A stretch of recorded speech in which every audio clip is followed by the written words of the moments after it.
Charles Manson, A History, Part 91. Judge William Keene let Manson represent himself, but Manson's behavior-breaking non-speak orders and filing bizarre motions got that permission revoked. Manson then got Judge Charles Older to take over.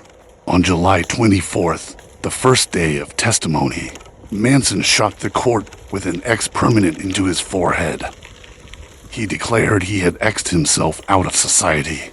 By the weekend, the female defendants and most Manson family members had copied the X on their own foreheads.